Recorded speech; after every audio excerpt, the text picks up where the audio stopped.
वंचितच्या मागच्या अनुभवावरून आपल्याला दिसलं की जवळजवळ 8-9 जागा भाजपला ज्या यायला नको होत्या त्या जागा आल्या. 30-35% मतं नरेंद्र मोदींना आणि 65% त्याच्या विरोधात. त्या मताची विभागणी झाली तर नरेंद्र मोदींना फायदा मिळतो. उद्धव बाळासाहेब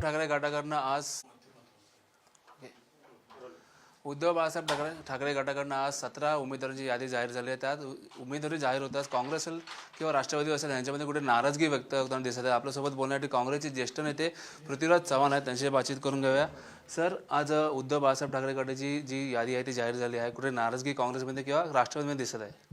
नाही बघा, सांगलीच्या जागेबद्दल जी चर्चा चालली ती जागेचा निर्णय उद्धवजींनी 4-5 दिवसापूर्वीच केला होता. त्यामुळे आजच्या यादीमध्ये सांगलीच्या उमेदवाराची घोषणा केली, ते काही नवीन नाही आहे. आता आमच्या मुंबईच्याबद्दल काही चर्चा चालू आहे. आम्ही मुंबईतल्या 6 पैकी किमान 2 जागा तरी काँग्रेसला मिळाव्याची मागणी केलेली आहे. पण ते फक्त आकडा वाढवण्याकरता नको, तर ती निवडून येण्यासारखी जागा असावी जिथं आमची ताकद आहे, उमेदवार आहेत, अशी ती चर्चा चालू आहे. मला वाटतं चर्चा चालू आहे, वेगवेगळ्या पातळीवर चर्चा चालू आहे. मुंबईत चालू आहे, दिल्लीत चालू आहे. त्यातून काही सकारात्मक निर्णय होईल अशी मला खात्री आहे. सर, वंचित बहुजन आघाडी देखील तुमच्यासोबत होती, मात्र वंचित बहुजन आघाडीने आज त्यांची यादी आहे ती जाहीर केली आहे. तिथेही त्यांनाही आमची विनंती आहे की आम्ही खूप वेळ जवळजवळ 2 महिने आमची वंचितबरोबर चर्चा चालू आहे. वंचितच्या मागच्या अनुभवावरून आपल्याला दिसलं की जवळजवळ 8-9 जागा भाजपला ज्या यायला नको होत्या त्या जागा आल्या. आमचे सुशीलकुमारजी किंवा अशोक चव्हाणसारखे नेते देखील वंचितच्या मतविभागणीमुळे पराभूत झाले. जर विरोधी पक्षांच्या मताची विभागणी झाली तर त्याचा थेट फायदा नरेंद्र मोदींना होतो. म्हणून आम्ही इंडिया आघाडी ही तयार केली की मताची विभागणी होऊ नये. याचं आपल्याला माहिती आहे की 2014ला नरेंद्र मोदींना फक्त 31% मतं होती. 19मध्ये ती मतं वाढून 37% झाली, कारण त्यामध्ये बालाकोटची घटना घडली. आणि त्यामुळे 30-35% मतं नरेंद्र मोदींना आणि 65% त्याच्या विरोधात. पण त्या मताची विभागणी झाली तर नरेंद्र मोदींना फायदा मिळतो. ती होणे अशी आमची इच्छा आहे, विनंती आहे. आणि मला वाटतं बाळासाहेब आंबेडकर हे निश्चितच पक्षाच्या लाभाकरता काही निर्णय घेण्यापेक्षा राष्ट्रीय लाभाकरता, राष्ट्रीय हिताकरता निर्णय घेतील. सर, सांगलीची जागा आहे त्याबद्दल कुठेतरी चर्चा सुरू आहे. सांगलीची जागेबद्दल चर्चा सुरू आहे, खरं आहे. आमच्या कार्यकर्त्याची तीव्र इच्छा आहे की ही जागा सांगलीची काँग्रेसला लढावी.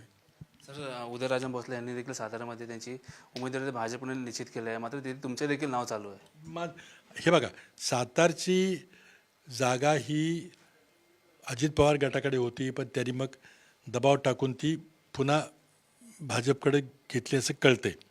आणि भाजपने आपला उमेदवार जाहीर केलेला आहे. मागच्या निवडणुकीमध्ये तेच उमेदवार होते भाजपच्या वतीनं. आणि महाविकास आघाडीच्या बाजूने ही जागा शरद पवार, राष्ट्रवादी काँग्रेस, शरद पवार गटाकडे आहे. त्यांना निर्णय घ्यायचा आहे की ही जागा महाविकास आघाडीच्या वतीनं कोण लढेल. त्याचा निर्णय 1-2 दिवसात होईल मला वाटतं. सर, ती उभाटा गटाने जी 17 जणांची यादी जाहीर केली आहे त्यात कुठे फेरबदल होण्याची शक्यता? हे पहा, शेवटी शिवसेना उभाटाचे अध्यक्ष हे उद्धवजी आहेत.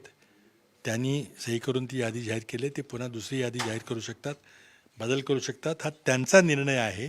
पण मला वाटतं जो काही निर्णय घ्यायचा आहे ते एकंदरीत मोदींचा पराभव करण्याकरता आणि महाविकास आघाडीचे जास्तीत जास्त उमेदवार निवडून येतील याकरता ते निर्णय घेतील अशी मला खात्री आहे. ते मोठे नेते आहेत, महाराष्ट्राचे माजी मुख्यमंत्री आहेत, तर ते व्यापक हिताचा विचार करून निर्णय घेतील.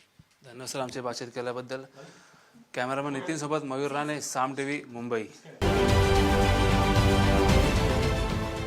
देश विदेशातील प्रत्येक घडामोडींचे लाईव्ह अपडेट मिळवण्यासाठी आता साम टीव्हीच्या सर्व सोशल मीडिया प्लॅटफॉर्मला लाईक, फॉलो आणि सबस्क्राईब करा. तसंच सर्व नोटिफिकेशनसाठी बेल आयकॉन प्रेस करायला विसरू नका.